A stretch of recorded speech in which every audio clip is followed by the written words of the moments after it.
Muy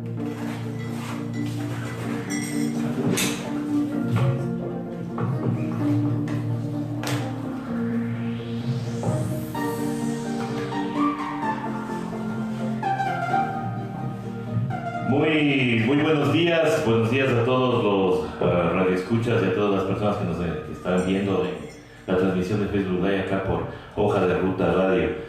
Esta vez estamos con el señor Alex Flores, quien es coordinador de la plataforma Baporte Ecuador. Vamos a tratar algunos temas, no sin antes comentar la coyuntura política, lo que está pasando hoy en nuestro país, que posiblemente nos deja preocupados, más que todo por el tema mediático. El día de ayer se presentó una noticia bastante importante, pero para los medios de comunicación al parecer no lo es. Resulta que Venezuela ayer el gobierno venezolano firmó un acuerdo con la oposición que está en Venezuela para seguir trabajando en pro de la paz, cosa que debería ser importantísima, pero parece que para los medios nuestros lo más importante fue esta noticia o cortina de humo, como yo le llamo, del robo de información, que no es nuevo en este país. Yo no sé por qué se sorprenden si acá tuvimos el caso de GEA, tuvimos el caso de las firmas que se robaron, las firmas que se robaron para supuestamente legalizar a ciertos partidos políticos. Y lo peor, que te llaman todos los días de los bancos a decirte que tienes un crédito preaprobado, que tienes una tarjeta de crédito lista, tienes un pasaje listo que te has ganado por ser tan buen cliente. Y las empresas de cobranza, resulta que si no pagas un préstamo, van a verle hasta a tu suegra, que ni siquiera conste en los papeles cuando pediste el préstamo. ¿Cómo es que saben dónde vive, dónde están los teléfonos, cómo les llaman?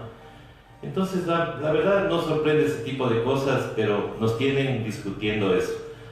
Mientras nosotros vamos a discutir otras cosas, acá dándole la bienvenida a Paulina Pérez, quien nos acompaña también en el panel, y obviamente a Alex Flores, quien está acá como invitado. Mi estimado Alex, muy buenos días, bienvenido a Hoja de Ruta Radio.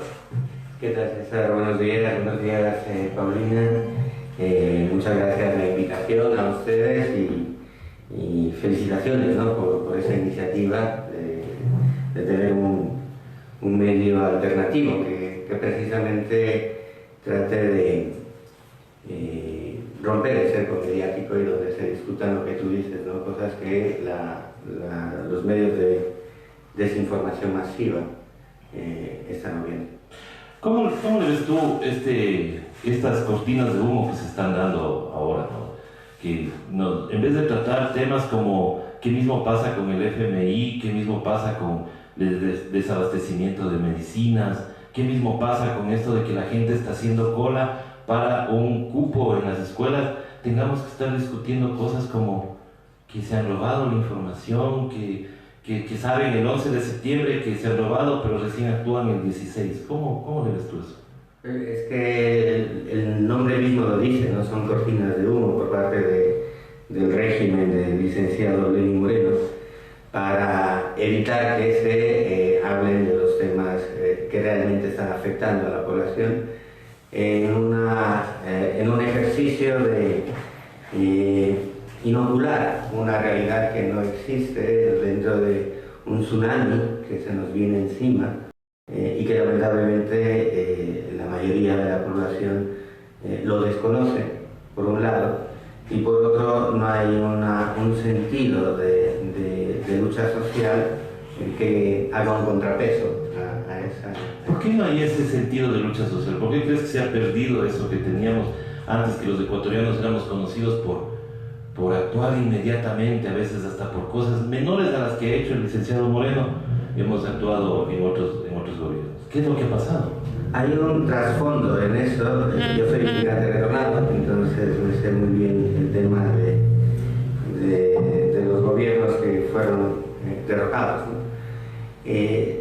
Cuando se habla de esas revueltas, cuando se derrocó a Bucaram, a Maguad, a Gutiérrez sobre todo, se cuenta solo la una parte, ¿no? Pero no se cuenta la siguiente parte. Es decir, se hicieron esas revueltas, pero ¿quiénes pusimos nosotros en esos gobiernos? ¿Y quiénes fueron los beneficiados? En definitiva, en todos los casos los beneficiados fueron pues, principalmente el Partido Social Cristiano, la derecha y la pseudoizquierda que existió y existe todavía en Ecuador, tipo izquierda democrática, democracia popular y toda esa argolla de partidos políticos de la élite, ¿no? Entonces, partiendo de eso, por ejemplo, los forajidos, si se recuerda bien, nosotros desde el exterior veíamos cómo iniciaban las marchas en el Parque de la Carolina, en la Tribuna de los Chiles, y era clase media alta, ¿no? También el pueblo, no digo que el pueblo no haya participado, pero era manipulado y dirigido por debajo por la propia derecha para unos individuos que en su ambición desmedida dentro de los pactos que tenían con estos sátrapas, empezando por Bucaram, Gutiérrez, etc., se les fueron de las manos. Entonces había que retomar el control por parte de esta gente que curiosamente es la misma que ahora trata de presentarse como salvadores de la patria, ¿no? Tipo Jaime Nebot, Guillermo Lasso y toda esa gente. Pero ¿por qué la gente, por qué tú crees que la gente le sigue creyendo a estos personajes? Porque ya sabemos quién es Nebot, ya sabemos dónde estuvo, sabemos que fue uno de los causantes de la debacle, igual Lasso también de la debacle del 99, sabemos que fueron protagonistas, pero hoy están acá como salvadores. Entonces, ¿por qué crees tú que la gente sigue creyendo en ellos?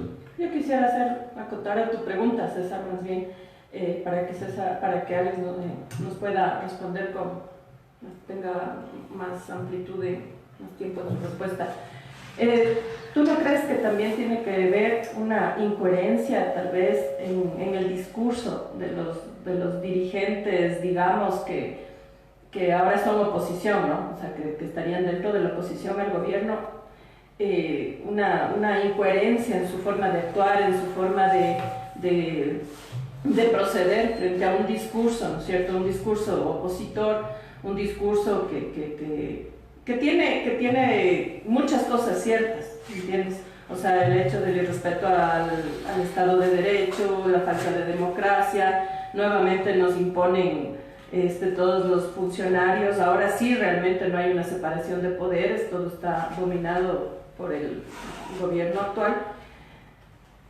Pero frente a ese discurso, nosotros, digamos que dentro de quienes hacen oposición, tampoco hay democracia. O sea, también en ese lado se imponen, digamos, candidatos, también en ese lado se imponen formas de proceder, y eso también no habrá generado en la gente quizás mucha desconfianza, quizás el yo ya no creo en nada porque todos son iguales, o verles, como decía César, ¿no? O sea, la gente sigue creyendo porque, digamos, más vale malo conocido que bueno por conocer. O sea, un montón de cosas que se ha fallado desde el otro lado también en el tema de coherencia, sobre todo, en el tema de coherencia con el discurso, con el hacer de la política. Sí, Paulina, César. A ver, empezando porque la plataforma Va por Ecuador es una plataforma partidista y por tanto no entramos en estos análisis de los partidos políticos. Sin querer decir esto que no hagamos análisis político, hacemos política, pero nos alejamos muchísimo, ¿no?, del debate de lo que tú acabas de comentar, ¿no?, de si estas alianzas son buenas, si esos candidatos o candidatas son buenos o malos. Nos alejamos mucho de ello para tener una verdadera plataforma netamente ciudadana, ¿no?, por muchos que nos tilden de híbridos o algo así. Pero es la única forma de, por un lado, alejarse de ciertos oportunistas y oportunismos, y por otro, dejar que ese análisis le compete lo dirima a quien le compete, ¿no? Que es a las dirigencias en general de los partidos políticos. Y por otro lado, se logra así una coherencia, dentro de lo que tú comentas, en la lucha social, ¿no? Porque más allá de las diferencias políticas que podamos tener como pueblo en nuestras inclinaciones políticas por tal o cual partido, existe un divorcio precisamente entre las fuerzas políticas y entre las fuerzas de lucha ciudadana con la población, en definitiva.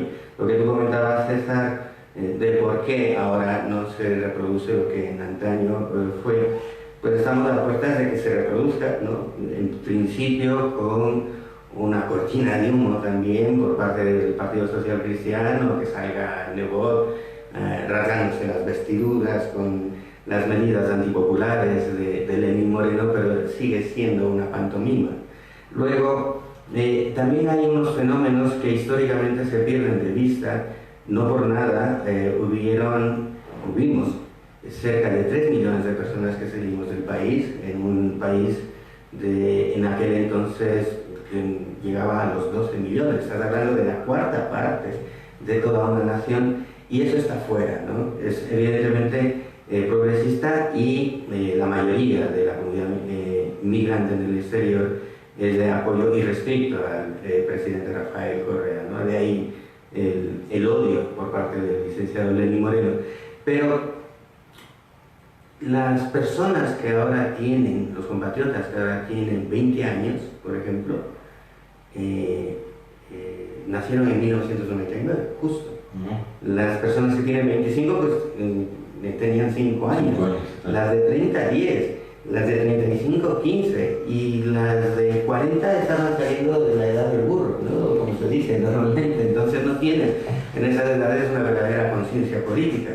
Por tanto, existe un divorcio entre las nuevas generaciones y aquellas personas que sufrimos de esa grave crisis, que por un lado hay que actualizar el discurso sobre eso que ocurrió, porque, por ejemplo, hablar del feriado bancario, que en efecto fue, para las nuevas generaciones les suena a unas vacaciones de los bancos. ¿Por qué? Porque relacionan la palabra feriado y no existe. Entonces, también es cierto que la juventud comprometida, que también hay, no vamos a decir que no existen jóvenes que estén comprometidos con la coyuntura política del lado progresista, también sienten un alejamiento, básicamente porque no encuentran espacios dentro del organigrama de cada uno de los partidos políticos. No hay una verdadera regeneración en este sentido en general. Y para concluir, dentro de lo que decía Paulina, la falta de coherencia, sí existe. Un ejemplo de ello es el Consejo de Participación Ciudadana y Control Social, donde hace muy poquito todo el mundo estaba movilizado en su defensa, pero a raíz de la destitución de los 4 consejeros supuestamente correístas, y donde tenemos muchísimas discrepancias con el señor José Carlos Tuárez, pero ese es tema de otro análisis. Pero a diferencia de una verdadera estrategia, incluso política, de salir en defensa del Consejo por ser clave en la institucionalidad del país y sobre todo por ser un instrumento vital en la lucha del pueblo, pero no solo en la lucha del pueblo, sino que es el canalizador de algo muchísimo más importante, que es la Ley de Participación Ciudadana y Control Social. Entonces, si se pierde esa línea de lucha, es una falta de coherencia total, porque si bien es cierto, en un momento dado se estaba luchando supuestamente por la institucionalidad, con mayor razón, ahora que están la mayoría de consejeros de derecha, digámoslo así, sería un mensaje muy positivo para la población en un momento en donde, aún teniendo todos los consejeros en contra, en principio en contra, se defienda al Consejo. Lo que pasa es de que también dentro de esta agenda setting que yo le llamo de los medios, estaba de que había que eliminar a las personas que estén pegadas al correísmo en el Consejo de Participación. Pues ahora hemos dejado ya de hablar del Consejo de Participación.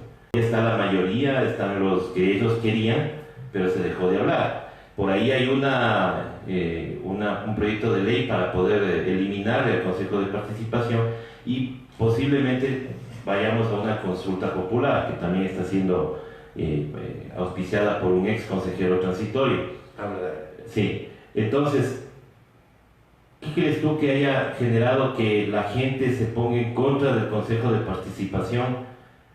¿No será que no hubo esa falta de conocimiento de la gente para que no entienda que es una institución que está al servicio de los ciudadanos y que nos da la posibilidad a todos los ciudadanos de poder participar, para poder ser autoridades, para poder controlarles a los gobiernos de turno? ¿No será que no se conoció eso, que hubo esa falla al no socializarle, no saber de qué se trataba el Consejo de Participación? Porque lo único que decimos es, o que lo que dicen algunos, es que ha sido la Agencia de Empleos del correísmo. Sí, estoy completamente de acuerdo con lo que tú dices.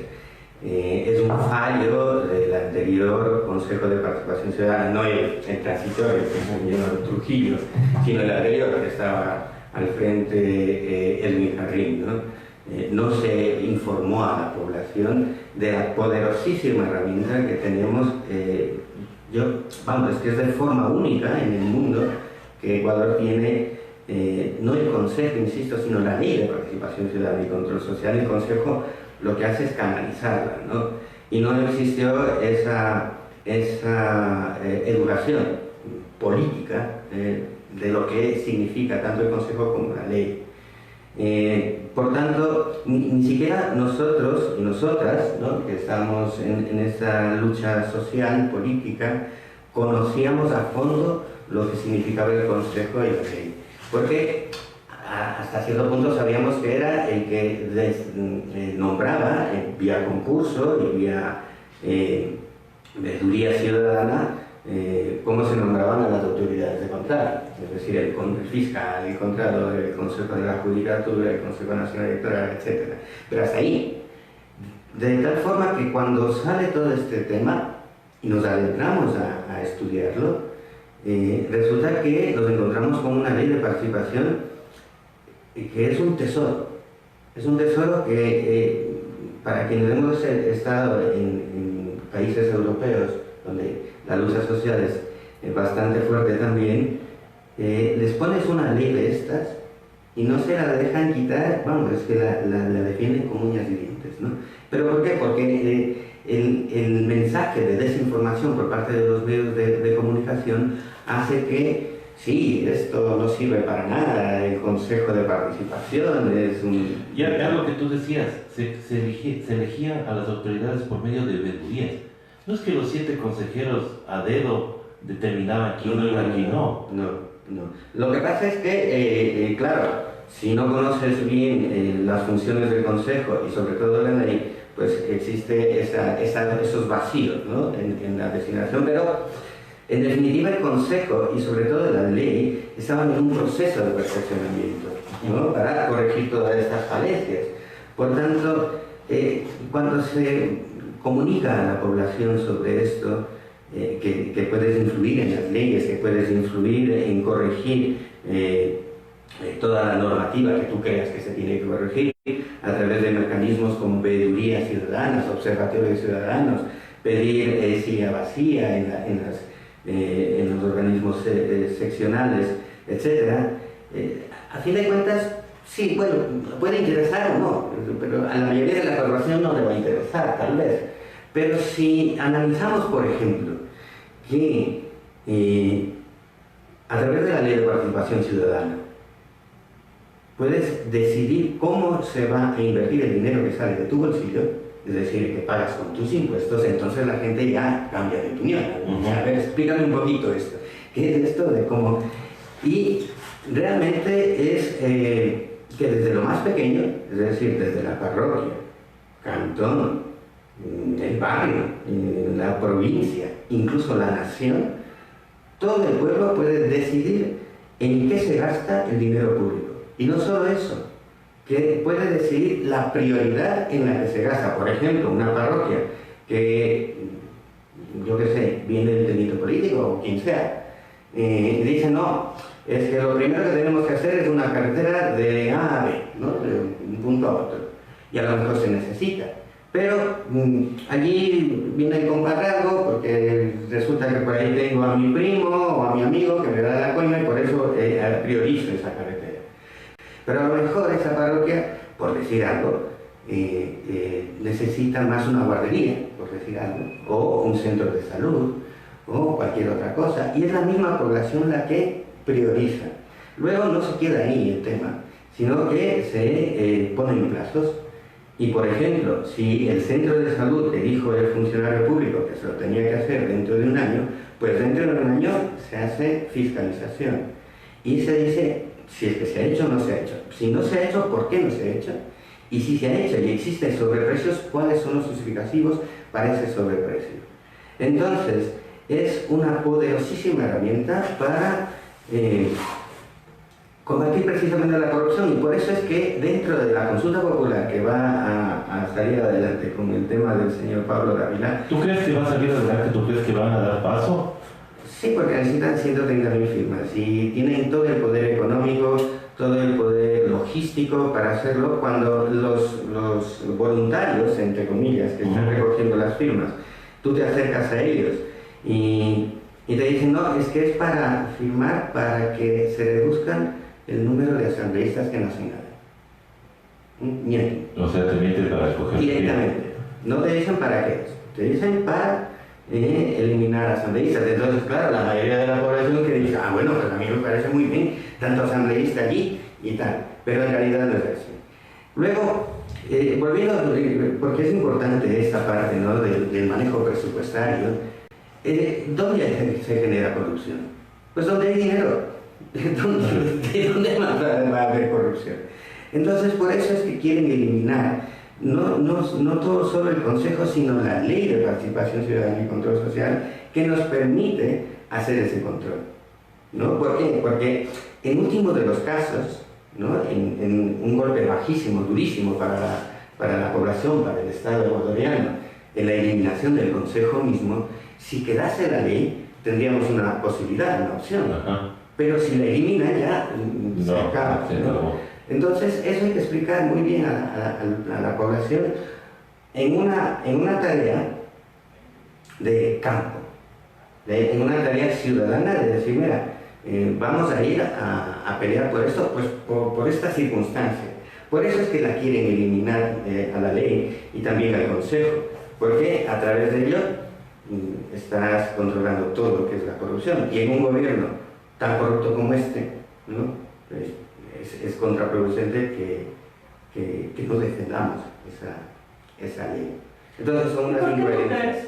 ¿Y por qué tú crees que ya sabiendo, porque obviamente esto es sumamente importante para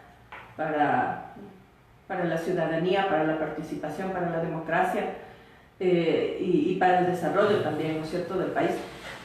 ¿Por qué crees tú que desde ya quienes hacen una oposición a este gobierno, y hablo de una oposición seria, de una oposición estructurada y todo, no hablo de la oposición, entre comillas, como tú dices, parte de la pantomima, ¿no es cierto? O sea, una oposición que puede hacer Lazo, que puede hacer Nebot, que puede hacer el Bucarán, o sea, enojados los compadres, como decimos. ¿Por qué no quienes están también en la asamblea y que además dicen que son la mayor fuerza política del país y la oposición, no empiezan a hacer ya un trabajo serio explicando este tema, si esto, como tú lo has explicado muy bien y sabemos, es fundamental? Es una ley, primero, fundamental, y la existencia del Consejo de Participación yo diría que es vital en estos momentos, y para la democracia, para el desarrollo del país y para la participación ciudadana. O sea, ¿por qué seguimos peleando desde las redes sociales, como yo digo, así bien ecuatoriano, chillando en Twitter, de que este gobierno no sirve para nada, pero ahí están cosas que se pueden hacer y sin embargo no se las hacen. O sea, sin embargo se sigue abandonando el territorio. Me refiero justamente a los barrios, a la gente que debe conocer y que por más firmas que tenga debería ganarse esa consulta popular, de impedir con esa consulta justamente que desaparezca el Consejo. Bueno, esa es una pregunta que tendrían que contestar ellos, ¿no? Dentro de las bancadas de la oposición en la Asamblea. Sin embargo, yo puedo intuir que al ser una herramienta de control ciudadano, a ningún partido político en general le interesa esto, ¿no? ¿Por qué? Porque entras dentro de una fiscalización constante. Pero es tan importante, es un tesoro tan que cuando lo lees, y no es una ley, es una Biblia, son 10 hojas, pero muy bien redactadas, que insisto, todavía es perfectible, pero que... Todavía es perfectible. Claro, pero a cualquier partido político le interesa eso, que la gente vaya a votar cada 4 años y se olvide, ¿no? Mientras que esa ley lo que permite es una participación constante del pueblo. Una y otra vez a través de auditorías, de observatorios, etc. Y en donde das paso incluso no solo a un tema de fiscalización, sino a reconocer a personas que están involucradas en la lucha social y que por tanto pueden ser líderes o lideresas a tener en cuenta, ¿no? Entonces esos espacios, esas connotaciones pueden ser la excusa de, mira, esto ya no interesa tanto por el manejo político, ahora interesan otros temas, en definitiva más, de acuerdo al prisma con el que se elige, más importantes. Pero, reitero, es un gravísimo error estratégico, de hecho, incluso para los mismos partidos políticos, el tema de, en este caso de oposición, me refiero, el único prácticamente, de salir en tromba, ¿no?, a defender al Consejo, porque entonces das precisamente ese mensaje de coherencia. Mira, estos están convencidos de lo que defienden, que aun cuando les han quitado a sus 4 consejeros, siguen ahí peleando por el Consejo. Entonces es un mensaje, pero brutal, ¿no? No aprovechar esa coyuntura, insisto, ya lo he dicho en otras entrevistas, es una miopía total, dentro de un panorama político muy complejo, muy desfavorable, en donde tienes que aprovechar lo mínimo y sobre todo mantener todo el tiempo coherencia. Ahora, a mí me da una duda. Cuando salieron los 4 consejeros, si bien es cierto, estaba también ahí, y justo hablabas tú de José Carlos Tuárez, ¿no será que esto también fue un tongo para, como decir, sacarles a los 3 que en medio estaban con el lado, digamos, correísta? Que yo no creo mucho en esto del correísmo, sino más de que ellos querían defender y fiscalizar lo que hizo el transitorio. Vino el señor José Carlos Tuárez y frenó todo. Claro, le sacaron ahí un montón de denuncias y todo lo demás. ¿Se han movido esas denuncias? No se han movido. Entonces todo ha quedado ahí porque ya ahora están tranquilos con su Consejo de Participación a la Medida, que no hace nada. Y entonces, no sé, o sea, el señor José Carlos Tuárez no sería el infiltrado, digamos, acá como para frenar en algo la fiscalización al Consejo de Participación Transitorio. Nosotros tenemos una experiencia muy cercana en este caso, como plataforma Aporte Ecuador. En junio de este año, pocos días después de la posesión y tal del señor Tuárez y el resto de consejeros, nosotros presentamos un oficio solicitándole al señor Tuárez que inicie un proceso de investigación por el eslabón más débil que era, y en este caso era Pablo Celis, ¿no? ¿Y por qué? Pues porque no se sustentaba por ningún lado y ahí se podía ganar, ¿no? Más allá de que la reacción hubiese sido la que se tuvo sobre el juicio político. Pero no le pedíamos que inicie una investigación, luego una destitución, luego un concurso, no. Nos regíamos precisamente a la Ley de Participación Ciudadana y Control Social. Le pedíamos inicios de una investigación a través del Consejo.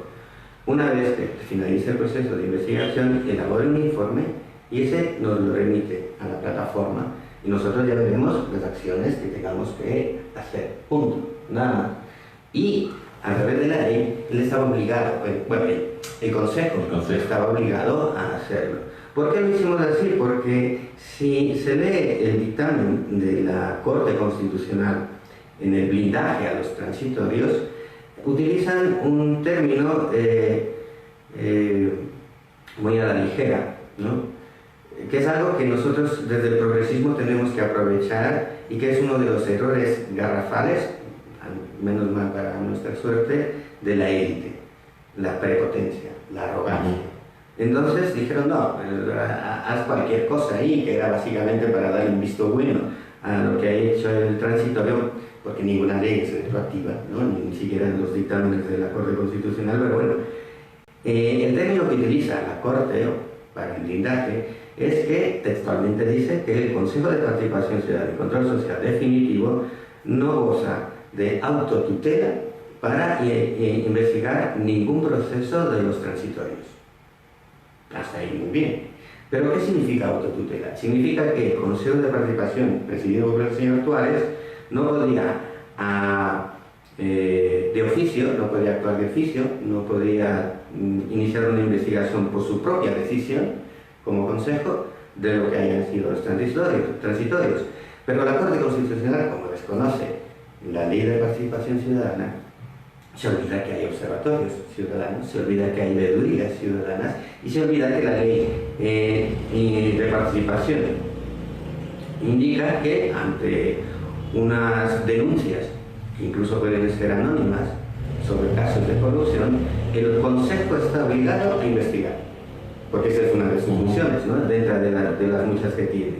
Por tanto, esa era la fórmula para traspasar ese blindaje sin ningún problema, ¿no?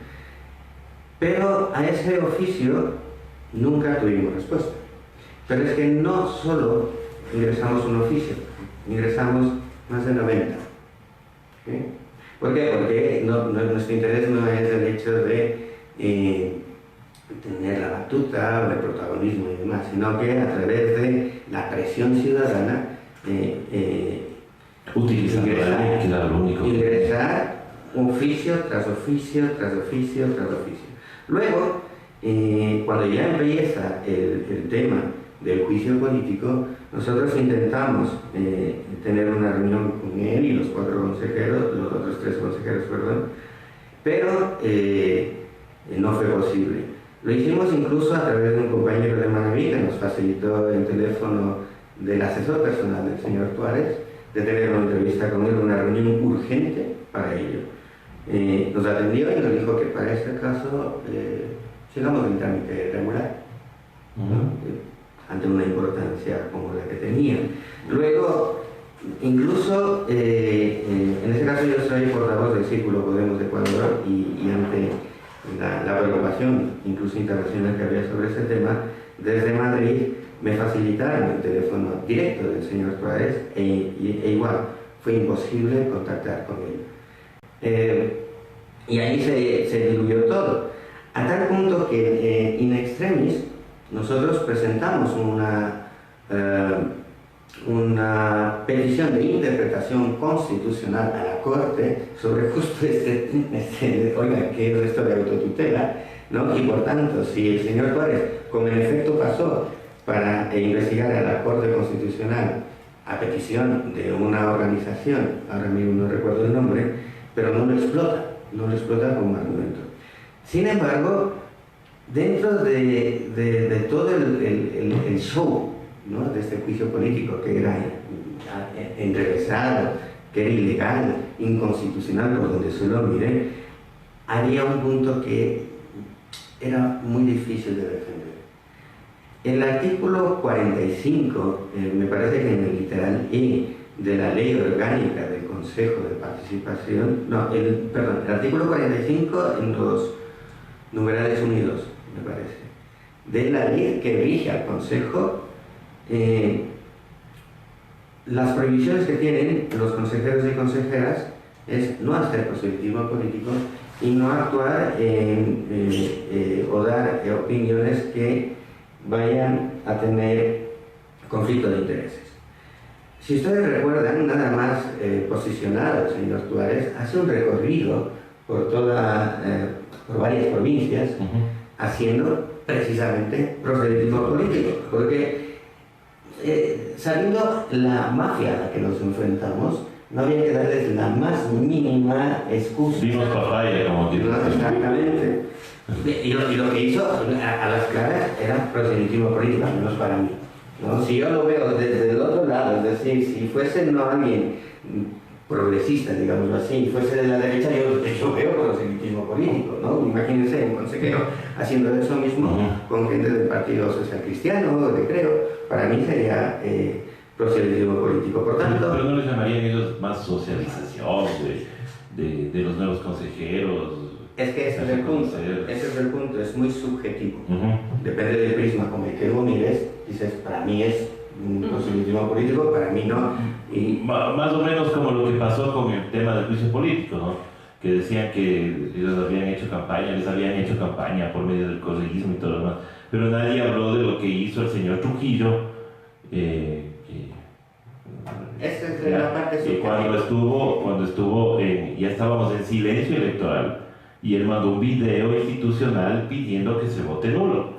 Pero ese justo es la parte subjetiva. Por tanto, si estás al frente del Consejo, sabes la mafia a la que te enfrentas, actúa, pero de forma nítida, sin despegarte ni un ápice, ni un punto y coma de lo que te exige la ley, para no darles ninguna excusa.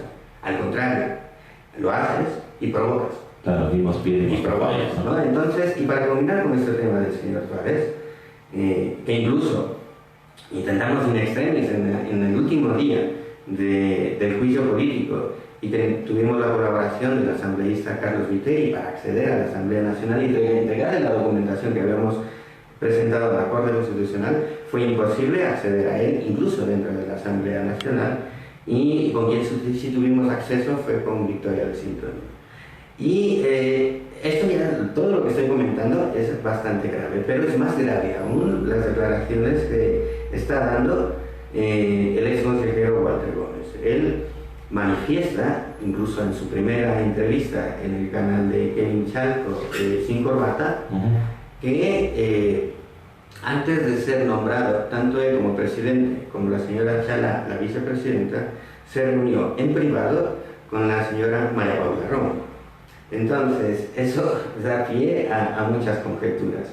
Y más aún, cuando no fueron una, sino fueron 3 reuniones justo antes de la posesión del señor Tuárez, a las cuales, o casualidad, no fueron invitados ni Walter Gómez ni Victoria del Cinturón a ninguna de ellas.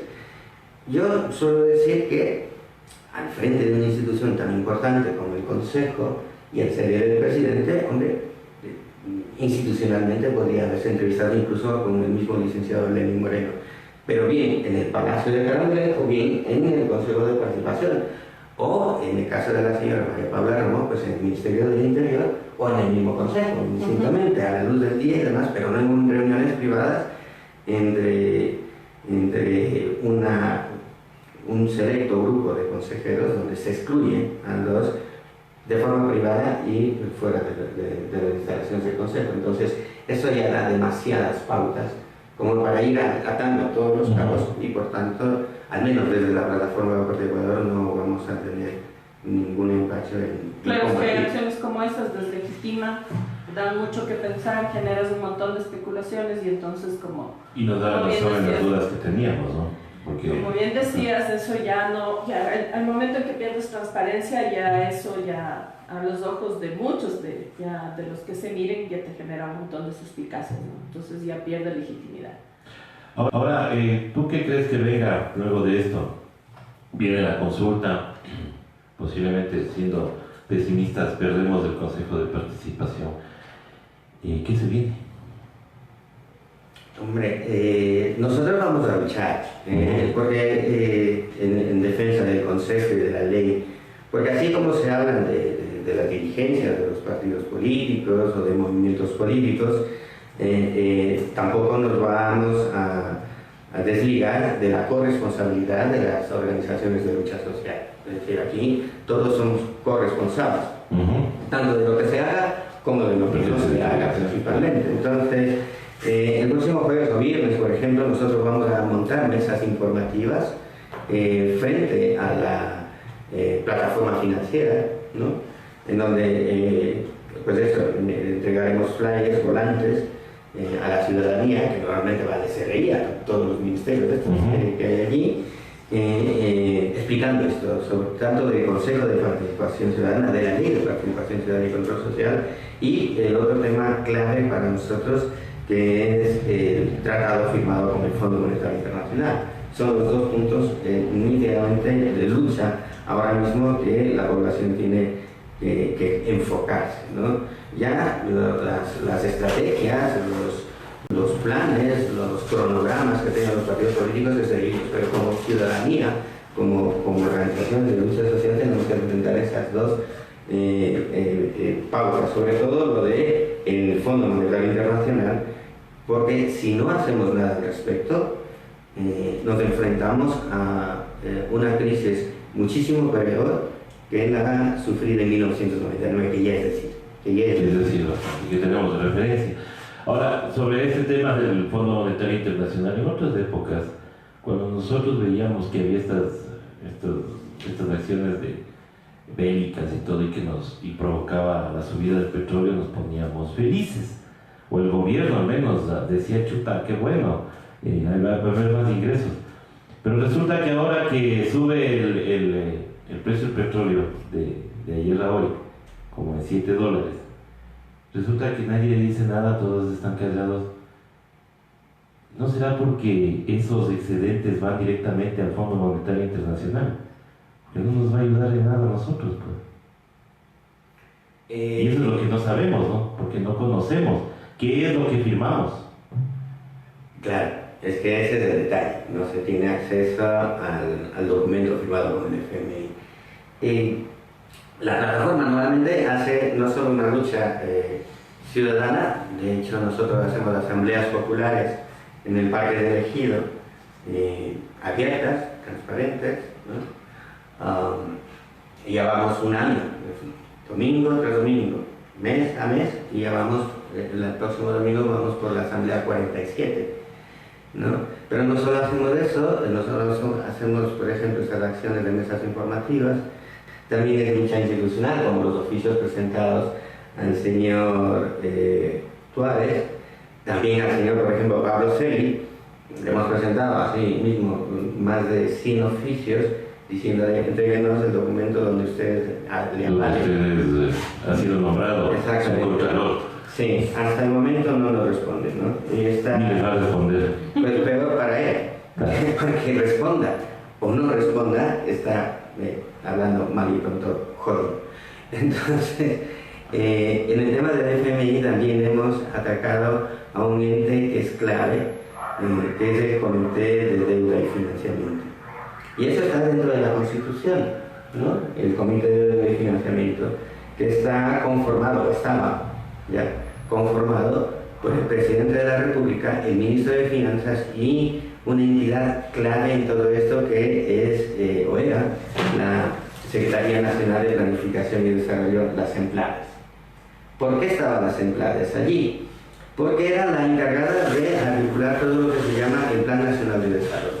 Más o menos lo que hablábamos antes, ¿no? El hecho de, bueno, pues vamos a necesitar construir, yo qué sé, 30 hospitales, 2 universidades, 40 carreteras, y etcétera. Y esta es la inversión que necesitamos. Luego, dentro de todo esto que necesitamos, pues la prioridad va a ser primero los hospitales o primero las universidades, dependiendo, ¿no? Y esto le presentamos, señor Ministro de Finanzas y señor Presidente de la República. Ustedes díganos, con los recursos propios que tenemos, a través de los impuestos, de la venta de petróleo, de las exportaciones, etcétera, etcétera, los recursos propios, ¿a cuánto nos alcanza? Si necesitamos realmente construir todos esos hospitales, pues a lo mejor necesitamos financiamiento externo. Pero la base de ese plan nacional de desarrollo de qué es lo que se hace las peticiones de crédito internacional. Si no, no tiene sentido. ¿No? Hay que tener esa base. Bueno, pues ese comité de financiamiento no se reunió. Esta estrategia es para atacar directamente de forma institucional al gobierno y de forma democrática, ¿no? Y constitucional. El primer oficio que presentamos fue el 11 de marzo de este año. La presidenta, dirigido a Lenín Moreno, Richard Martínez y Juan Carlos Proaño, exdirector de la desaparecida Ejemplares.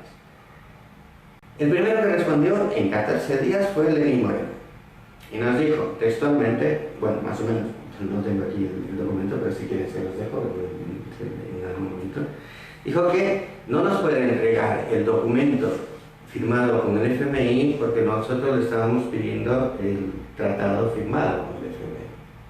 ¿Y por qué le pedíamos el tratado firmado con el FMI? Porque en la Constitución dice que todo tratado internacional firmado con cualquier organismo internacional necesita el aprobado de la Corte Constitucional y de la Asamblea Nacional. ¿Por qué en la Constitución de Montecristi dice tratado? Porque el Ecuador firmó antes, a nivel mundial, junto con la mayoría de países, un documento que se firmó en Viena y que se llama precisamente la Convención de Viena, donde para precautelar a los países, a los pueblos, mejor dicho, de gobiernos corruptos como el que estamos teniendo, dijeron todo documento que se firme entre un Estado y una organización internacional, entre Estado a Estado, entre organizaciones, llámenle como le llamen, se va a llamar tratado. A lo mejor dentro de la Constitución Montecristi, tomando referencia a esa Convención de Viena, lo podríamos haber redactado de mejor forma con ese mismo texto, ¿no? Para evitar eso. Pero bueno, la cosa es que el licenciado Lenín Moreno Garcés hace un burdo juego de palabras, y yo sé que como para ellos no recibe la calificación de tratado, no tienen por qué cumplir la Constitución, no tienen por qué pedir el aprobado de la Corte Constitucional y no tienen por qué pedir el aprobado de la Asamblea Nacional. Y además, como le hemos pedido que nos dé el tratado, como eso no existe, no nos puede dar algo que no existe. Entonces, ¿qué firmó? Si no es tratado, entonces, ¿qué firmó? Operación de financiamiento. El FMI le da el nombre como SAF, Servicios Ampliados de Financiamiento. Pero el organismo internacional podrá decir lo que sea, que se llama el documento, el tratado Pepito Pérez. Pero al llegar a Ecuador se tiene que regir a la Constitución y es un tratado, ¿no? Pero bueno, no solo eso, sino que tanto el ministro Richard Martínez como la misma Ejemplares respondieron con el mismo texto, conjunto y coma. Mire que no tenemos por qué cumplir la Constitución y lo que manda ella, porque para nosotros no se llama tratado. También ingresamos un oficio a la gerente del Banco Central, Verónica Artola, pidiéndole lo mismo. Y nos respondió, exacto, o sea, es el guión, ¿no? Pero como es una estrategia, eso no es de ingresar un oficio, sino es una pelea institucional, sabíamos más o menos que nos van a responder eso. Con lo cual, el 31 de mayo volvimos a contratar, ahí le dijimos al licenciado Moreno y a todo su séquito económico, licenciado Lenín Moreno, ¿usted quiere violar la Convención de Viena? Allá, viólela, es su problema, usted sabe. ¿Usted quiere violar la Constitución? Viólela, es su problema. Ahora bien, el documento que le estamos pidiendo, llámele como usted quiera: tratado, operación de financiamiento, operación de endeudamiento, servicio ampliado de financiamiento, póngale el nombre que usted quiera, dénoslo. Y nos lo tiene que dar completo y en español. Luego no le hemos pedido ya solo lo del FMI, que son 4.200 millones, sino también todos los otros rubros que se le pidieron al Banco Interamericano de Desarrollo, al Banco Mundial, a la Agencia Francesa de Desarrollo, etc. ¿Okay? Además, le hemos pedido algo clave: denos usted el detalle de en qué se va a invertir ese dinero. Y además le hemos pedido lo mismo a la gerente del Banco Central, Verónica Tola, en un nuevo oficio, ¿no? Pero a ella le hemos exigido un punto adicional, que nos dé la ruta del dinero entre el dinero que sale del préstamo del FMI, desde la cuenta bancaria del FMI, hacia la cuenta bancaria del Banco Central. ¿No? Y explico eso en un segundo. A diferencia de la primera vez que nos respondió en menos de 2 semanas, esta vez no nos ha respondido porque no puede. Es que supuestamente en lo poco que se sabe de este arreglo con el FMI, todo lo que nos prestan tiene que estar depositado fuera, ni siquiera acá en el país. O sea, todo lo que nos ha prestado tiene que estar, como aval fuera del país, y no se puede utilizar para obras, por ejemplo, para hospitales, para carreteras. Eso es lo que medio se conoce. De ahí los otros términos pequeños es lo que quisiéramos conocer, y que ni la Defensoría del Pueblo ha podido solicitar o conseguir la información. Y eso es lo que nos preocupa más. ¿Por qué tanto misterio? Sí, es muy importante lo que acabas de comentar, César, porque ¿por qué no se puede hacer eso? ¿Por qué no nos pueden dar detalles de lo que se va a destinar en inversión? Los montos, los 4.200 del FMI, el resto que llegan a 10.000 millones, ¿no? Más de 10.000 millones. Porque a nivel internacional existen 2 organismos que se dedican a una cosa, uno, y otra cosa, otro. Para inversión, el que presta es el Banco Mundial. Para gasto corriente y reforzamiento de las divisas internacionales, una serie de rollos, es el FMI. Por tanto, el FMI nunca presta para inversión, es decir, los miles de millones de dólares que estamos recibiendo del FMI, a saber en lo que se va a utilizar, que es precisamente eso, entre otras cosas, lo que se oculta. Y se oculta también todos los condicionantes que nos exigen para ese desembolso de dinero. Pero más importante que esto es, ¿qué es el FMI?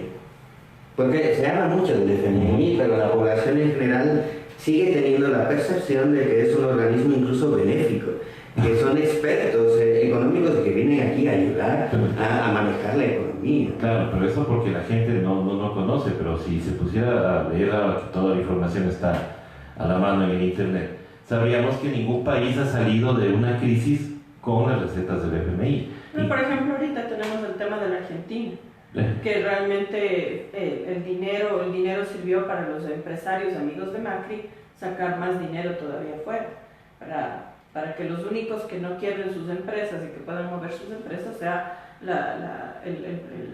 los dueños de medios, de grandes empresas en la Argentina, mientras el pueblo argentino está pasando una crisis de hambre terrible, con un dólar que ha devaluado su moneda brutalmente, donde no puedes comprar absolutamente nada, y de hecho en las últimas noticias que tenemos es una represión brutal a las marchas por el hambre que hay en la Argentina, ¿no? Y quebraron el país. O sea, realmente tenemos el ejemplo de Grecia igual. Exacto. ¿No? O sea, tenemos el ejemplo de Grecia, en donde el mismo FMI, en una publicación, acepta que lo que ellos propusieron o las recetas que ellos dieron no dieron resultado, no es más, agravaron la crisis. Entonces, ¿por qué regresamos a ellos? Pero bueno, eso es lo que tenemos que averiguar, ¿no? desde un punto ciudadano, digamos así, porque vemos que las instancias, en este caso asamblea, como que están perdidos en otras luchas, en otras vainas, en otros bailes. Por ejemplo, hoy tenemos, es importante también el tema del Código Orgánico Integral Penal, y también pues del Código de la Salud, que se trate hoy en la tarde a las 5:30 está citada la asamblea para ver esos temas. Pero esto del FMI se ha quedado como que ahí, y estamos viendo que ofrecieron las reformas laborales para agosto, no han llegado, y no sabemos por qué no llegan. Hoy ya se está hablando de otras cosas, de flexibilización laboral, de quitar el sábado como día de descanso, y el hecho de que hay algunas cosas que quieren quitarnos, ¿no? O sea, como derechos laborales, pero no se habla de eso, no se está tratando en el día a día de los medios de comunicación. Ahora, ¿qué esperamos nosotros como ciudadanos ante estos temas? Yo quisiera acotar para que igual Alex nos amplíe. Justo César está comentando el tema de ahora que ahí se reúne en la asamblea. ¿Tú no crees también que estos, no digo que no sean importantes, no sean importantes, pero creo que, por ejemplo, una de las cosas que se va a tratar hoy me parece que es este tema del aborto, de la despenalización, y no es que no estemos diciendo que no es importante o que deba ser postergado, pero quizás esto rinde mucho más electoralmente que realmente lo otro, ¿no? Porque hay un tema mediático súper fuerte sobre esto, se ha dado mucho contra el tema de los femicidios, de las violaciones, y a mí me da mucha pena, yo puedo decir como ciudadana, me da mucha pena que siendo temas muy importantes se utilicen, ¿no? Se utilicen realmente para réditos electorales. Y como decía César, o sea, estamos con cosas que son, no vamos a decir más importantes, ¿no? Pero que son de preocupación, porque nos aprueban ahora una ley y se despenaliza, pero estamos perdiendo en temas laborales, estamos perdiendo en temas de derechos, en cuanto a salud, en cuanto a educación. Estamos viendo que vuelve la gente a dormir en las calles por un cupo, estamos viendo hospitales desabastecidos, la crisis en el campo, el desempleo que realmente nos tiene a todos en una angustia permanente, y la inseguridad. Y frente a esas cosas, incluso, ¿no? Nosotros comentábamos el otro día, o sea, el tema de que empiezan a salir cosas como la pena de muerte y no sé qué. Entonces, claro, son temas así como que te llaman la atención, pero lo de fondo, lo que no va a garantizar absolutamente nada, que es la inversión social. Porque quiero recordar aquí que para que haya también un aborto seguro, debe haber hospitales donde se puedan realizar estos procedimientos en manos adecuadas, en condiciones adecuadas y con un acompañamiento adecuado. Y con las medicinas adecuadas. Exacto. Entonces, lo de fondo, lo que es importante para seguir construyendo este tipo de derechos, este tipo de garantías, eso nadie lo está discutiendo. Y estamos yendo hacia temas que, claro, yo estoy segura, y lo firmo aquí, que en las próximas elecciones van a salir. Yo estuve en la asamblea donde aprobamos el tema del aborto para ganar el voto femenino. O sea, esa es mi preocupación, y que te hago como una ampliación de lo que te preguntas, César. Sí, bueno. El tema del aborto y la legalización del aborto es un tema para un programa entero. No lo podemos abordar así tan rápidamente. Hombre, en lo personal, dentro de la lucha contra el machismo, que también tiene mucho que ver el tema de la penalización como tal, simplemente ojalá al menos dentro de lo que es el Código Orgánico Integral Penal, en el tema del aborto y sobre todo en el tema de la violación a una mujer, que se estipula en el actual que puede abortar únicamente si la mujer que ha sido violada es tonta, literal, o sea, que tiene alguna deficiencia mental. Salvo ese caso, no está autorizada a abortar incluso cuando haya sido violada, ¿no? Y sea cual sea su edad.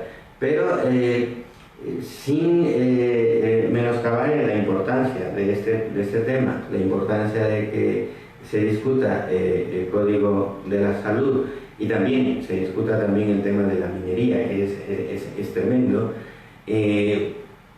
Yo no me atrevería a afirmar directamente que sea un maquineo electoralista de cara al 2021. Yo entiendo dentro de la agenda legislativa, y ahí no quiero meterme, ¿no? No voy a especular en algo que yo desconozco, ¿no? Y me parece sí importante en tanto en cuanto se defiendan lo que dice Paulina, los derechos fundamentales de las personas, ¿no? En un tema, insisto, álgido, importante y vital. Pero también es verdad que se está perdiendo de vista lo realmente letal. O sea, el término es letal para la población, para el pueblo ecuatoriano, que es el tratado con el Fondo Monetario Internacional, de donde nacen todas estas medidas de retroceso brutal en lo económico, en lo social, en lo político, y que va a producir, si nada lo remedia, otra vez un drama humano de altas consecuencias, con una migración masiva. Entonces, claro, lo que dice Paulina tiene muchísima lógica. Imagínate que despenalizamos el aborto y ahora se tiene la posibilidad de apoyar a las mujeres que quieren, bajo su decisión, en un proceso muchísimo más amplio de apoyo, etcétera, que puedan abortar. Pero, ¿y si no tenemos hospitales públicos? No, y si no hay medicina. Si no hay medicina. O sea, ¿de qué nos sirve haber avanzado en esto si lo otro nos lo están quitando, ¿no? Eso es básicamente. Y en el tema del FMI, para que los compañeros y compañeras, para la población en general que nos esté mirando aquí, yo me voy a referir y nos trasladaríamos un ratito a lo que es la Unión Europea, ¿no?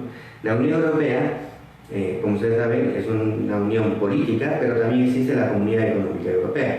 Por eso hay países que tienen el euro y otros que no, pero pertenecen a la Unión. Para firmar la adhesión a la Comunidad Económica Europea se firmó el Tratado de Maastricht, ¿no? Y leyéndose ya el tratado, se llega al artículo 104. El artículo 104 lo que establece es que todo país que necesite financiamiento por parte de préstamos del Banco Central Europeo, que ahora está dominado por el Fondo Monetario Internacional, en un esquema que se llama la Troika es el Banco Central Europeo, la Comisión Económica Europea y el FMI. Ese artículo 104 lo que establece es que ningún país puede recibir directamente el dinero del Banco Central Europeo, y este tiene que pasar a través de los bancos privados. Es decir, el Banco Central Europeo le puede dar al BBVA, al Banco Santander, al Deutsche Bank, a cualquiera de estos grandes bancos, miles de millones de euros que necesite un país, por ejemplo, como España, Italia, ¿no? O Grecia, y el Banco Central le da un interés del 0,5, del 1, a veces sin ningún interés, y este, o sea, intermediario, le da ese préstamo al gobierno europeo que sea, al 5, 6, 7, de acuerdo a la prima de riesgo que tenga ese país en ese momento, ¿no? Eso en Europa. Y eso es legal, eso está dentro de ese tratado, es que no me estoy inventando nada.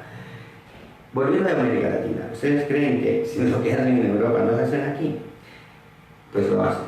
En la década de los 80 y 90, mucha de la gente que estuvo al frente de lo que se llamó la Junta Monetaria manejaba información privilegiada, sobre todo de la deuda externa ecuatoriana. Y entonces podían tener ellos mismos comprar deuda ecuatoriana desde aquí, los tenedores de deuda, en operaciones pequeñitas de bonos, pequeñitas, de cientos de millones de dólares, y comprarlos a la baja, porque sabían que dentro de 2 meses vendría la delegación esta que suelen venir de los expertos del FMI a imponer nuevas sanciones, a imponer nuevos recortes, a imponer una receta que saque del subdesarrollo, y ahora no, vienen a imponer lo que imponen, ¿no? Unos recortes drásticos de la población. Y en ese momento toda esta gente, tipo, por ejemplo, digamos, Jaime Novoa, Félix Cordero, Novoa, el mismo Guillermo Lazo, esos bonos de deuda podían haber comprado a bajo precio y luego venderlos al alza. Es lo que pasa actualmente. Por tanto, existen unos intermediarios que no conocemos. Por eso es de la petición del Banco Central de la ruta del dinero, no lo va a dar, pero bueno. por pedir que lo ¿quiénes son esos intermediarios? Y puede ser incluso que uno de esos intermediarios, según existen denuncias de unos INAH Papers, que el licenciado Denis Moreno Garcés ahora es un nuevo millonario, podría estar también comprando esa deuda externa. Pero no solo eso, sino que hace unos días, no sé si recuerdan ustedes, salió una nota pequeñita de prensa donde decía que 600 millones de dólares del FMI habían pasado primero por el Banco de Guayaquil y de ahí al Estado ecuatoriano, ¿no? Aun cuando no cobrasen interés el Banco de Guayaquil, que lo va a cobrar, Sí, claro. solo teniendo 1.000, 2.000, 500 millones de dólares, o 1.000 millones de dólares, o 1.500 millones de dólares, una semana en su poder, ya lo multiplican, pues. Ya es un negocio tremendo, ¿no? Entonces, lo que la población tiene que entender es que toda esta gente que nos desgobierna no le conviene a un país que se desarrolle. Quiere exactamente todo lo contrario, destruir a la nación de tal forma que todo el tiempo exista la necesidad de pedir prestado al FMI. Y el ciclo empieza a circular, valga la redundancia, el ciclo se repite, pides prestado, tú eres el intermediario, ganas millones, te haces multimillonario a costa, mejor dicho, de la hambruna, la pobreza y la muerte de todo un pueblo. Y por eso es que Latinoamérica está entrando en este plan, que yo sí quisiera decirlo así y con mayúsculas, del imperialismo de hacer toda la región estados fallidos, ¿no? Donde todo está a servicio realmente de las corporaciones y no de los pueblos. O sea, la banca, el dinero, lavados de activos, lo que está pasando un poco en Colombia, ¿no? Y por eso es que es tan difícil realmente salir del desarrollo, porque del subdesarrollo, perdón, porque somos países que siempre estamos, como tú dices, en estos ciclos, o sea, regresando, medio como que medio queremos como emerger y otra vez viene otra crisis, otra situación de estas y nosotros además ni siquiera tenemos moneda, ¿no? Pues estamos con el dólar que como tú decías, o sea, claro, mucha gente no se acordará del feriado bancario, pero si salir de la dolarización sería matarle a este país, ¿no? Yo creo que eso sería gravísimo, o sea, esa alerta yo creo que sí hay que darla, que sí, la gente debe estar súper atenta, porque si con el Sucre pasó lo que pasó, ahora que no tenemos monedas, o sea, ni para imaginarnos realmente la crisis que tendríamos en el país. Sí, es importante lo que mencionas sobre Argentina y demás, pero también tenemos que mirar a los países desarrollados, ¿no? Un ejemplo claro de esto es España. Una de las medidas que está en carpeta, no es desconocido para nadie, es la privatización de los bienes públicos, las hidroeléctricas, los peajes, las carreteras, los hospitales, las universidades. Bueno, en su día, en un proceso que lo inició incluso Felipe González en España, se privatizó, pues eso, principalmente los combustibles, ¿no?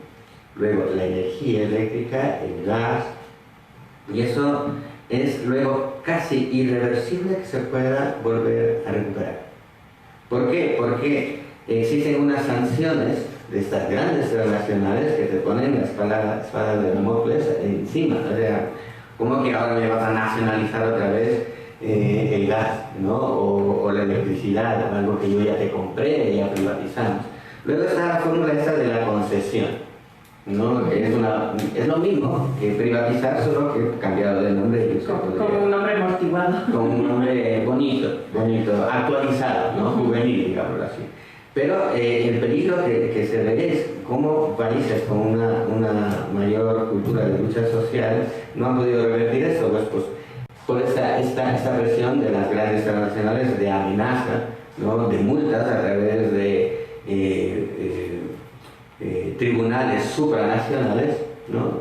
El ejemplo lo tenemos incluso nosotros mismos con Chevron, ¿no? El peligro está ahí, de miles de millones, de cerca aproximadamente 9.000 millones de dólares solo de una transnacional que nos puede caer si no ya está caído, y que por ejemplo es otro de los temas que lo estamos descuidando por completo, nadie indaga al Procurador General de la Nación, nadie indaga en dónde está el proceso, y a lo mejor estamos a 2 días de que nos caiga una multa de 9.000, 10.000, 11.000 millones, y detrás de Chevron existen otras 8 transnacionales que están en cola a ver si uno resulta para acabarlos por completo en este sentido. Por tanto, si no defendemos ahora nuestros bienes públicos, que es una de las imposiciones del FMI, la privatización de las hidroeléctricas en una falsa manejo económico de bajada de tarifas y demás, evidentemente no vamos a tener cómo recuperar el dinero. Listo, bueno, vamos al último tema, ya que estamos sobre el tiempo. Se han hablado de muchos precandidatos en esta última semana, pero todos son de derecha. ¿Qué tendría que hacer la izquierda, en este caso el progresismo, para poder aguantar esa oleada de candidatos? Porque los que tenemos hasta ahora son el señor Lasso, el señor Nebot, posiblemente el señor Larrea, con Democracia Sí. Tenemos a Fernando Villavicencio, Fernando Varga y el capitán Edwin Ortega, que han sido los que se han lanzado al ruedo así como globo de ensayo. Y también tenemos ahí a Isidro Romero, quien en estos últimos días se hizo viral por el tema de también lanzarse a la candidatura de la presidencia. Pero no hay la izquierda.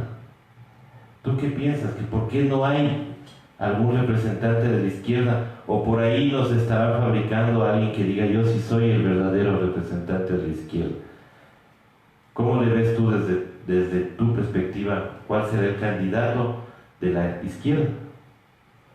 Yo creo en esto hay tanto en juego de la nación que sin desmerecer la importancia de este frente, ¿no? De progresista o frente de izquierda, existe un trabajo previo que nos está haciendo. Es decir, la desintoxicación de la población ante todo el ataque de los medios de desinformación masiva. ¿Por qué? Porque por mucho que tengas un excelente candidato o candidata a la presidencia para competir más que con Lasso, Guillermo Lasso, con Jaime Nebot, el mensaje está inoculado en la población. Por lo tanto, se tiene que salir un ejército de ciudadanos y ciudadanas a revertir ese mensaje que se ha introducido dentro de la población. Por ejemplo, con temas muy concretos. El propio tema del FMI, la mayoría de la población lo tiene como asumido casi como castigo divino, porque, claro, el pobrecito de Lenín Moreno lo que ha hecho es, sin salida alguna, dentro del desastre económico que ha dejado Rafael Correa, no le ha quedado más. No le ha quedado más, y por tanto tenemos que pagar los platos rotos, y qué pena que tenga que ser así, ¿no? Entonces, por un lado, para revertir esto hay que contrastar una y otra vez la información. En todo en este ejercicio que nosotros estábamos hablando de la plataforma por Ecuador, resulta que dentro de los documentos que nosotros pudimos rescatar existe uno que está dentro, o estaba dentro de la página web del Ministerio de Finanzas. Y dentro de esa página web existe lo que es deuda pública. Entrando en deuda pública puedes acceder a los datos de deuda externa. Y el documento que logramos descargar antes de que lo eliminen, gracias a una rueda de prensa en la Asamblea Nacional, otra vez gracias al asambleísta Carlos Viteri, de la Revolución Ciudadana, y donde pudimos demostrar este documento, ahí están los datos exactos del propio Richard Martínez de febrero de este año, en donde, por ejemplo, admite que la deuda externa en 2016, final de 2016, que ellos dicen que fue de 70.000, otros dicen de 100.000, otros dicen de 60.000, resulta que es de 26.700. E incluso en los datos históricos, ellos mismos lo rebajan a 25.700 millones de dólares. Es un informe del propio Richard Martínez y que tiene, ya se los pasaré, y que tiene mucha connotación. Pero además, Y esto lo hacía, es una reflexión del doctor Pedro Páez, ¿no? Catedrático en economía en la Universidad Central y es superintendente de control del poder del mercado. Él hace una reflexión de aritmética simple, ¿no? Según el licenciado Lenín Moreno Garcés y demás, pues las cifras varían, pero digamos que dicen que supuestamente Rafael Correa se robó 100.000 millones en los 10 años. ¿Okay? Bueno, 100.000 millones dividido para 10 años nos da a 10.000 millones por año que se ha robado, supuestamente. ¿Okay? Bueno, pues tal como si nosotros tuviésemos un pequeño negocio, donde tenemos, yo qué sé, 5 empleados, y cada día facturamos $200, pero hay uno de ellos que se roba $50 diarios, y nosotros lo sabemos, ¿no? Cuando lo descubrimos, pues obviamente lo despedimos y tal. Pero en ese momento que lo despedimos, en lugar de facturar 200, los 50 que se estaba robando este empleado, que ya lo despedimos, pues ahora facturamos 250. Claro. Bueno, lo mismo con el licenciado Lenín Moreno Garcés. Si antes se robaban 10.000 millones, ahora que es impoluto ello, tienen que haber 10.000 millones. Es así de simple. Entonces no necesitábamos ningún préstamo internacional. Digamos que no son 100.000 millones. Rebajémoslo a lo que dicen 40.000 millones o 37, vale, 40.000 millones, ya. 40.000. Pues lo mismo. 40.000 dividido para 10 a 4.000 por año. 4.000 por año, más los 4.500 que se les perdonaron a la élite, a los banqueros y demás en impuestos, ¿cuánto nos da? 8.500. Más 2.000 millones, que recuerdan ustedes, el SRI denunció sobre facturas falsas y demás, ¿cuánto nos da? 10.500 millones, es que teníamos hasta superávit. ¿No? Exacto. Es decir, si antes se robaban, ya había. Y se hicieron obras y se construyeron cosas. Exactamente. Entonces, ¿qué pasa ahora que ya nadie se roba? Claro, todos son. Supuestamente. Tienen unas manos. Y ahora son, manos estériles realmente, así, de cloro, no cogen manos más papas que el Papa, ¿no? Si antes no habían esos porque supuestamente se robaban, ahora tienen que haber. Entonces, cuando le haces esa reflexión a la gente, dicen, pues sí, no me había puesto a pensar en eso. Entonces, antes, o a la par, mejor dicho, de conformar ese gran frente, primero, no es tanto el conformar un frente, es conformar un programa. Eso primero. Y luego, a la par del programa de gobierno, donde sí se alineen, porque si no vamos aquí a caer en los mismos fallos de siempre. A la par, un ejército de ciudadanos y ciudadanas que estemos en la calle, pues en mesas informativas, en convolantes, como todo esto, desintoxicando a la población. No solo con el hecho de, sí, Lenín Moreno es porque todo el mundo ya está despotricando contra Lenín Moreno, de ahí el 14% de popularidad. Pero no podemos dejarle caer en brazos de negocios. Porque todo el mundo va a decir, sí, Lenín Moreno un nefasto gobernante y todo lo que tú quieras. Pero el progresismo, no, esos son igual o peores, porque por culpa de ellos estamos en esta situación, así que vamos a dejar al modelo exitoso, que a ver si resulta. Eso es lo que se tiene que desbaratar. O sea, desenmascarar el modelo exitoso, no un modelo que solo es maquillaje, que mucha gente dice, sí, es que voy aquí, qué bonito que es. Pero claro, el malecón, las graditas al Cerro Santa Ana, eso es lo bonito. Claro, ahora, igual, el Ecuador profundo, el tema del agua, por ejemplo, la inseguridad, el tema de los servicios básicos en Guayaquil todavía son una vergüenza, ¿no? Pero claro, si los canales nos presentan un lindo malecón, unas lindas fiestas y un discurso de manera de guerrero, o sea, claro, eso a la gente le obnubila, ¿no? Sí, un segundo, que me he acordado de esto, de lo que dice Paulina, ¿no? En España hay un político que yo admiro mucho, el menudo presidente que se perdió en España, que es Julio Anguita, ¿no? Él suele comentar en la España de 1900 y tal, ¿no? Que había una señora, ¿no? Que a las puertas del Teatro Real de Madrid ataviada con una chalina y vendiendo cerillas, ¿no? A la gente que entraba, y muerta de frío en invierno, al ver cómo pasaban la élite, ¿no? Los monarcas y la élite, los ricos, decían, vaya, qué bien vivimos en Madrid. Es más o menos eso, ¿no? Sí. Es más o menos eso, exacto. Esa inauguración, es decir, mira qué lindo Panecón, qué progreso de ciudad que tenemos, mira, claro, está privatizado por un lado y por otro no se atienden las verdaderas necesidades de la población en general. Y eso es lo que como ciudadanos tenemos que aprender a ver más allá de lo que nos dicen los noticieros, a ver más allá de lo que nos dicen ciertos políticos. Los ciudadanos tenemos la obligación de ir más allá, de investigar y de buscar por nosotros mismos la verdad, no que nos den una verdad ya encapsulada, sino que nosotros tenemos esa obligación como ciudadanos.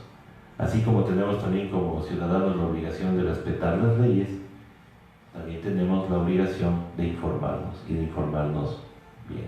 Te queremos agradecer, Alex, tu presencia acá en Hoja de Ruta Radio. Esperamos que no sea la última. Queremos contar contigo para seguir haciendo estos análisis. Y bueno, pues con ustedes, mis estimados amigos que están pendientes de la transmisión, será hasta el día de mañana, donde estaremos tratando otros temas de interés. Muchísimas gracias, Alex. Muchas gracias a ustedes, César, Paulina, y lo que tú dices, César, en lo que es el presidente Rafael Correa, si bien es cierto, dejó un legado de obras, ¿no? Que son visibles y que lastimosamente se están perdiendo, nos dejó algo muchísimo más importante, que son las leyes, la Constitución. Y como tú comentas, es no solo nuestro deber, sino nuestra obligación, nuestro derecho utilizarlas, porque ese es el verdadero legado que dejó el presidente.